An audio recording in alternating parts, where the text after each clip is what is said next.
प्रभू श्रीरामांच्याच नावाने तयार झालेलं माझं माहेरचं आणि सध्याचं स्थायिक गाव म्हणजे श्रीरामपूर. या गावामध्ये 9 दिवसाची रामनवमी असते. मग नैवेद्यही पारंपरिक पद्धतीने व्हायलाच हवा. तर हो, मी आज बनवते रामनवमी विशेष प्रभू श्रीरामांच्या नैवेद्याकरिता मोत्यासारखी आणि रसरशीत बुंदी. बघता क्षणी अगदी खावीशी वाटेल एवढीही जबरदस्त तयार होते, तेही अगदी काही मिनिटांमध्येच. जास्त काही मेहनत न घेता अगदी 1 कप बेसन पिठामध्ये अर्धा किलो बुंदी कशी बनवायची तेच आज आपण बघणार आहोत. चला तर मग श्रीरामनवमी विशेष प्रभू श्रीरामांकरिता नैवेद्यामध्ये बनवूयात रसरशीत बुंदीची रेसिपी. तर ही बुंदी मी अर्धा किलोच्या प्रमाणात बनवतीये. त्याकरिता 200 ग्रॅम म्हणजेच 1 कप बेसन पीठ घेतलंय. स्वच्छ चाळून घेतलं तरीही चालेल किंवा डायरेक्ट वापरलं तरीही चालेल. आता हे बेसन पीठ एखाद्या बाउलमध्ये काढायचंय आणि सेम कपाने किंवा सेम भांड्याने पाणीही मोजून घ्यायचंय. तर आपल्याला 1 कप बेसन पिठाकरिता पाऊण कप पाणी लागणार आहे. बेसन पीठ कपामध्ये भरत असताना अगदी हलक्या हाताने प्रेस केलं होतं. आता जरीही आपल्याला परफेक्ट पाण्याचं प्रमाण माहिती असलं तरी देखील लगेचच संपूर्ण पाणी एकखटी ओतायचं नाही, तर थोडं थोडं करत टाकायचे आणि विस्करच्या मदतीने किंवा मग चमच्याच्या मदतीने हे व्यवस्थित मिक्स करायचे, जेणेकरून बेसन पिठाच्या यामध्ये अजिबात गाठी शिल्लक राहणार नाहीत. जरही बारीक बारीक गाठी शिल्लक राहिल्या तरीही काहीच हरकत नाहीये. पीठ भिजलं की या गाठी देखील व्यवस्थित भिजतात आणि मोडल्या जातात. आता अगदी चिमूटभर मीठ घालायचे, कारण गोडाच्या पदार्थांमध्ये चिमूटभर मीठ घातलं की त्याची टेस्ट आणखी जास्त प्रमाणात वाढते. आणि सोबतच जर तुम्हाला गोड बुंदी आवडत नसेल तर हीच बुंदी तुम्ही खारी करून देखील खाऊ शकताच, म्हणजेच मिठाची बुंदी. तर बघा, या पद्धतीचं आपलं हे मिश्रण तयार झालंय.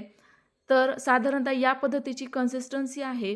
अतिच जास्त प्रमाणात पातळही नाही किंवा घट्टही नाही.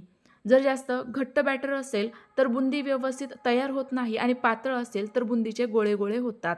आता हे झाकून जरा वेळ साईडला ठेवू आणि तोपर्यंत साखरेचा पाक बनवून घेऊयात. तर आपल्याला या साखरेचा पाक अगदीच पक्का बनवायचा नाहीये, थोडासा गुलाबजामसारखा चिकट स्वरूपाचा असतो ना, अगदी सेम पद्धतीचा.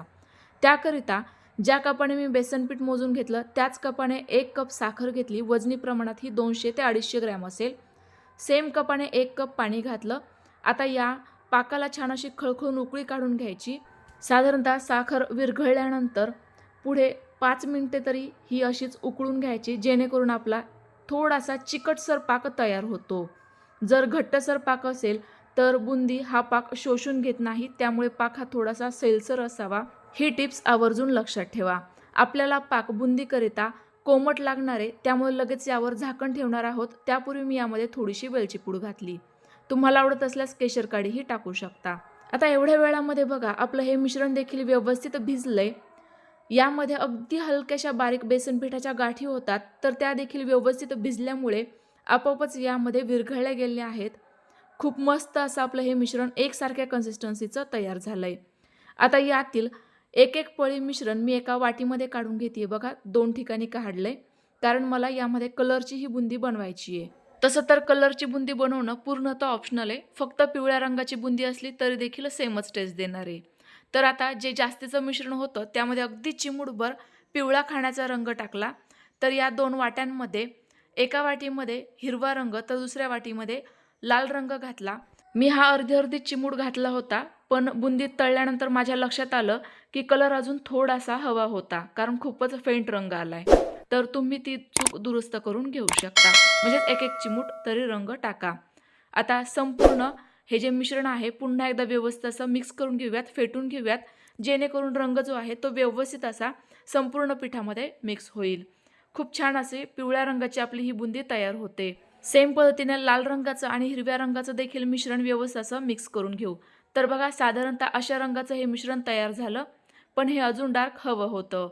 पण असोत, काहीच हरकत नाहीये. आता हे व्यवस्थित मिक्स झाल्यानंतर लगेचच बुंदी पाडायला घेऊयात.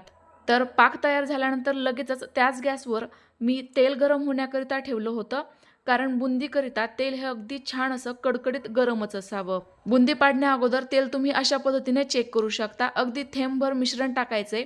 तेल लगेचच फुलून वर आलं आणि बघा, या पद्धतीने बुंदी छान अशी गोल गरगरीत तयार झाली, फुलली गेली की समजायचंय तेलाचं टेम्परेचर अगदी परफेक्ट आहे.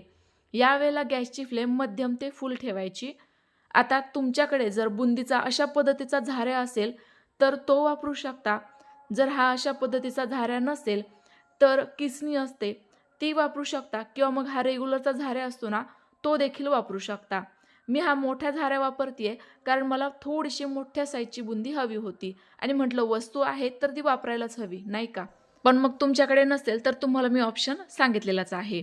आता दुसरी महत्त्वाची टिप्स, झाऱ्या हा अति प्रमाणात उंचावर धरायचा नाही किंवा एकदमच खाली तेलाजवळच धरायचा नाही.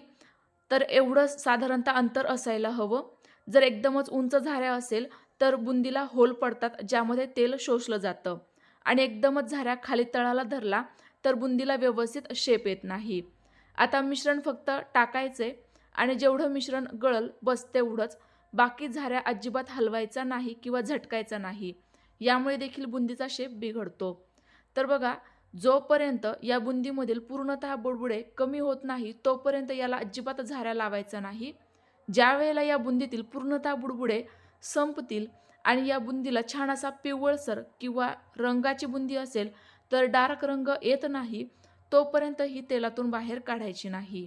कारण बुंदी जर एकदमच कच्ची राहिली तर ती पाकात गेल्यानंतर खूपच सॉफ्ट पडते, नरम पडते. आणि बुंदी जर ओव्हर कुक झाली म्हणजेच अति प्रमाणात तळली गेली तर ती छान असा पाक शोषून घेत नाही.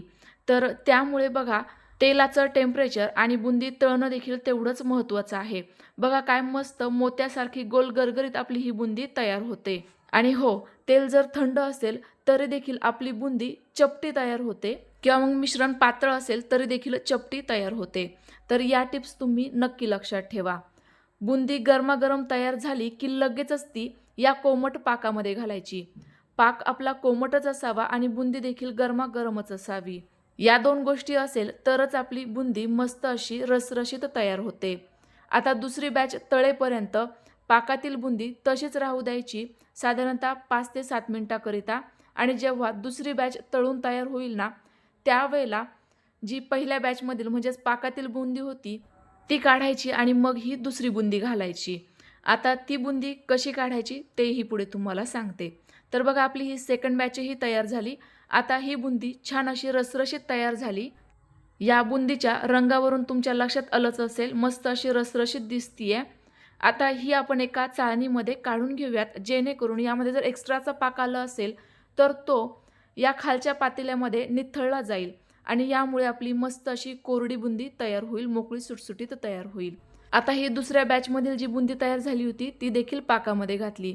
तर या पद्धतीने मी संपूर्ण बुंदी तयार करून घेतलेली आहे. अगदी सेम पद्धतीने जी कलरची बुंदी होती ती देखील बनवली. बघा, मस्त अशी मोत्यासारखी टपोरी गोल गरगरीत आणि रसरशीत आपली बुंदी या ठिकाणी तयार झाली आहे. ही अजिबात गिळगिळीत किंवा मऊ पडलेली नाही आहे, किंवा मग हिने अजिबात रसही पिलेला नाही असं देखील नाही आहे. अगदी परफेक्ट हलवाईसारखीच आपली ही बुंदी तयार होते.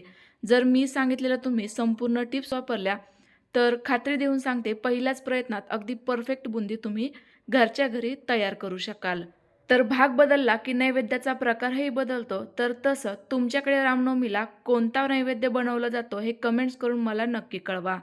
रेसिपी आवडली असल्यास लाईक करा आणि जास्तीत जास्त शेअर करा. अशाच नवनवीन पारंपरिक चविष्ट कुरकुरीत रेसिपीज पाहण्याकरिता आपल्या खाद्यप्रेमी चॅनलला सबस्क्राईब करायला अजिबात विसरू नका. यातील एक मोत्याचा दाणा मी तुम्हाला दाबून दाखवते. मोत्याचा नाही तर बुंदीचाच आहे. बघा काय मस्त रसरशीत आहे. पुन्हा एकदा भेटूयात. Bye bye.